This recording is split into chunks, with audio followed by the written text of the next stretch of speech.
I'm doing a Gluboost repair on this binding. It's a D18. I've had an older D18 with binding issues too at the waist. Not sure if it's really a thing with them, but you can see here how the binding at the waist is moving. And I've had very successful repairs with the Gluboost Master glue. So the Master glue is what I'm going to use for this repair. They sell with Gluboost this vinyl tape, and I'm going to use some low-tack tape also on the guitar. So I'm going to start with kind of taping it up here, I guess.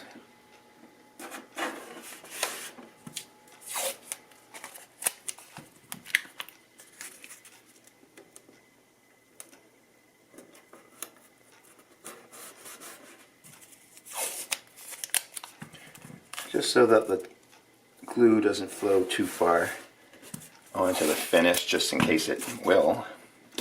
Just a precaution. This thin vinyl tape really bends well.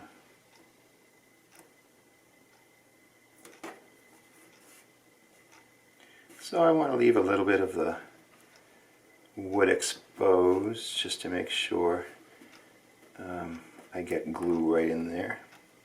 Because some of the, as you can see here, it's cracked a bit, and I think if the glue finds its way in there, it'll just be a better fix, really. So a little bit of kind of chipping of the finish there that the new glue will go in. But ultimately you want the glue to go into the binding area. So I'll tape up the other side in a similar way and we'll keep going. So I've got, the sides and the back kind of taped and ready to install these little pieces of blades, I guess, just to open up the crack a tiny bit, but no further than where it should be. It just lets me know a bit where it wants to be. And now we're gonna put the Gluboost in the crack.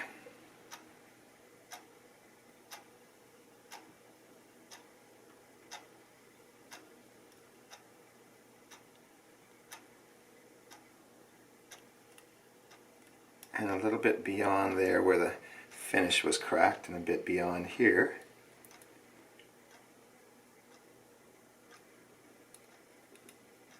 Where the finish is cracked.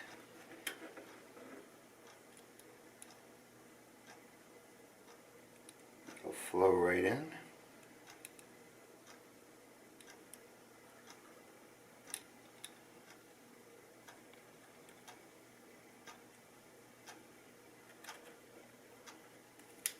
It's going in good. Wipe off these little blades. And now, just a matter of tightening. As I tighten with the binding tape, you'll see that some of it will squeeze out, and that's perfectly fine.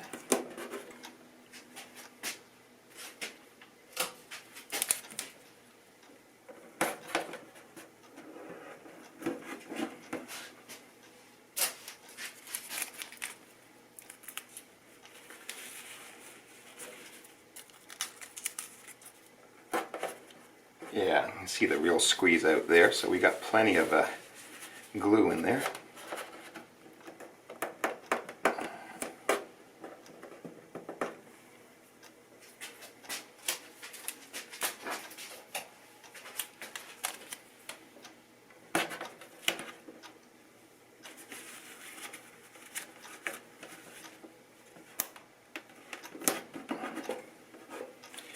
And enough squeeze up is just squeezing out over the vinyl tape. What I'm going to do now is just kind of squeeze down. You probably won't see where I'm at, but squeeze down with a round dowel, and see what we get.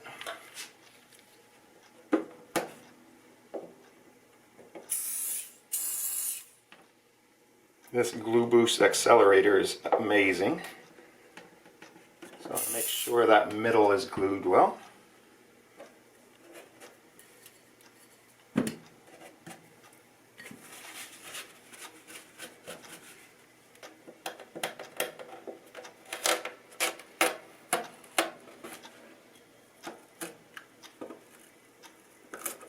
That seems quite good.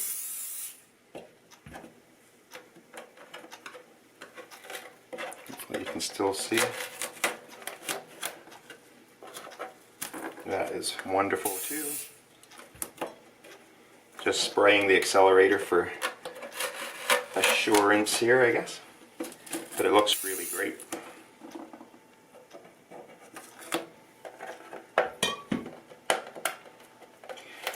This one, the binding wasn't that far away, but I've glued with this Gluboost binding that was near impossible. I had to heat it a bit, and they're near impossible to pull in, but it has held. So it's a great glue. Again, nothing kind of came down on here.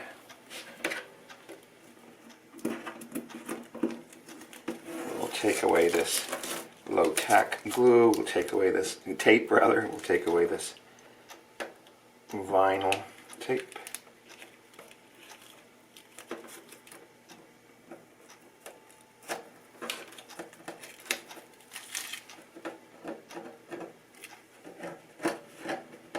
And the little bit of glue that's left here will be easy to sand down. Again, on the other side, we take away the tape and just want to make sure it's all glued, which it is perfectly there. And we'll show you the process after for kind of getting rid of that little bit of glue. For a tiny little scraper, I'm going to use a razor blade, where I'm going to take a piece of steel and I'm just going to haul its length against the edge of the piece of steel. So what's going to happen is a little burr will be created. Yeah, I can feel that against there, and just do another pass.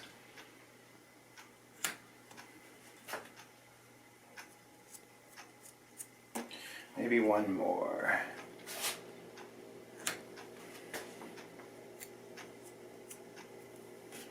So I'm going to just mark that side as the proper side. And I'm going to put a little bit of tape on it, and we'll use that as a tiny little scraper. So here I'm going to take this tiny scraper, and I've put some tape on that side, and I'm just going to use that. The binding is a little up on this end, which is not surprising. It happens actually every time I fix binding like this. So the binding itself will be, the glue will be scraped, but the binding will be scraped as well.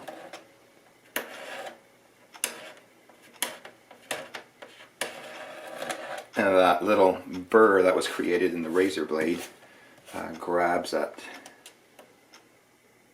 the glue.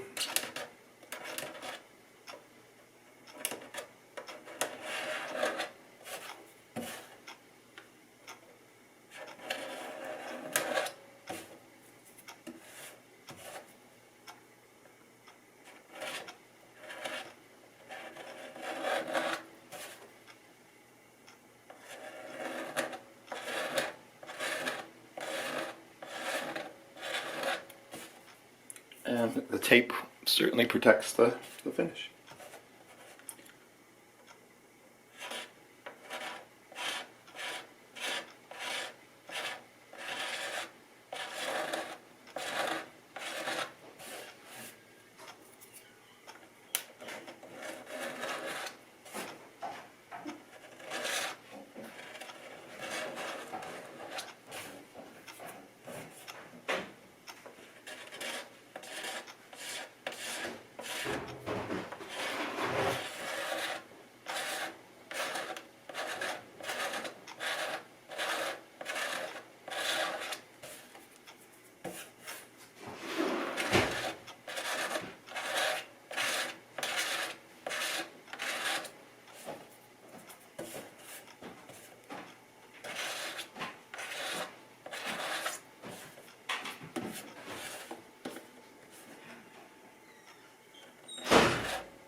That seems good enough with that little scraper blade. If you can see that. Now I've got these Tolecut papers. And they start with a 800. So that's what I will start with. They look like this, just little sheets of paper where you pull out the sandpaper. And these you can sand dry with it, so you don't need to always be checking your work by removing the water, because there will be no water.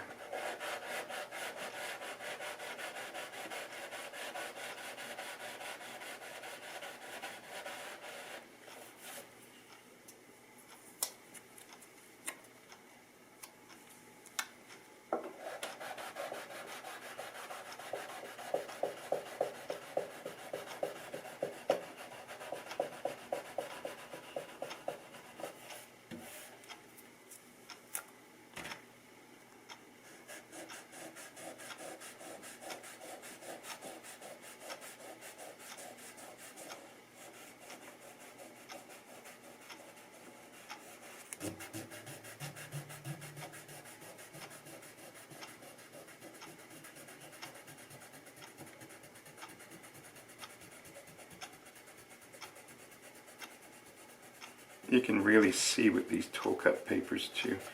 Here I see a bit of a shiny next to the binding, so I know I want to sand until I get that little shiny spot not shiny anymore, and at least I know I've gotten it flush. Right there.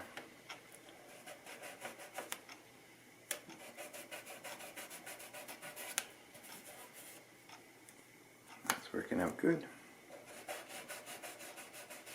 Where they're self-stick too, they're quite nice. That way you can just stick them on your finger like this, stick them on a little block of rubber. So we'll be going through subsequent grits from 800, which doesn't take much, but you don't want to take much because you've got finish to contend with there. And then we can go on to 1200, 1500, 2000, and beyond to 3000, I guess. And of course the buffing wheel. So you really don't need to sand it to 3000.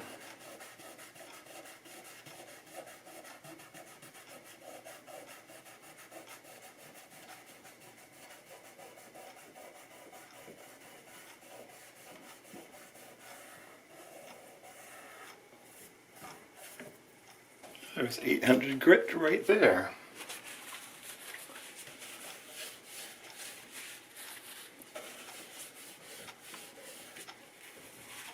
So the binding feels flush. Of course I got this side to do too, and I'm going to have to go with subsequent grits, and I'll keep going with that now. That was 800. This will be 1200.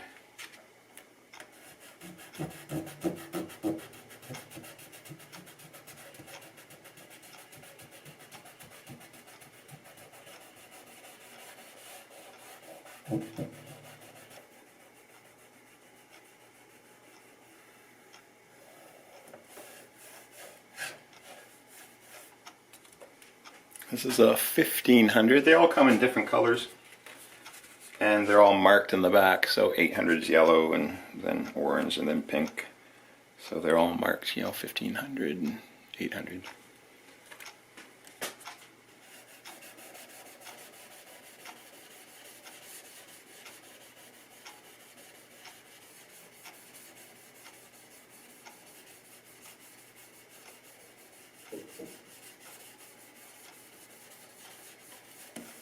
They really don't sand a whole lot at all, but that's exactly what we want.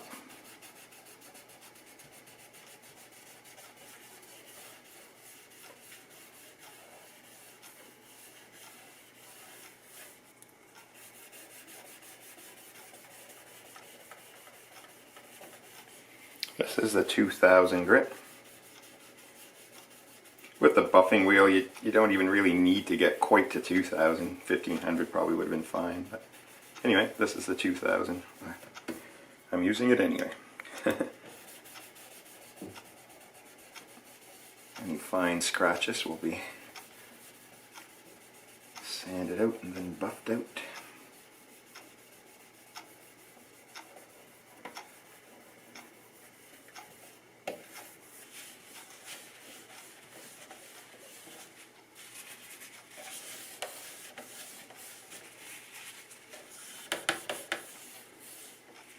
Well, it's certainly not looking too bad there at all right now. Then we'll definitely take it to the buffing wheel. I'm going to do the same thing to here, and of course the other waist. But that gives you an idea of how that all works. And the buffing wheel will shine up that tortoiseshell binding really good.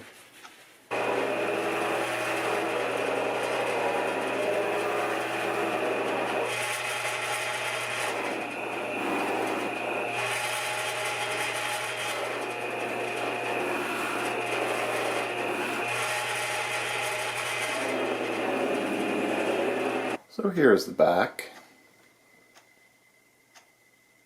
and the side.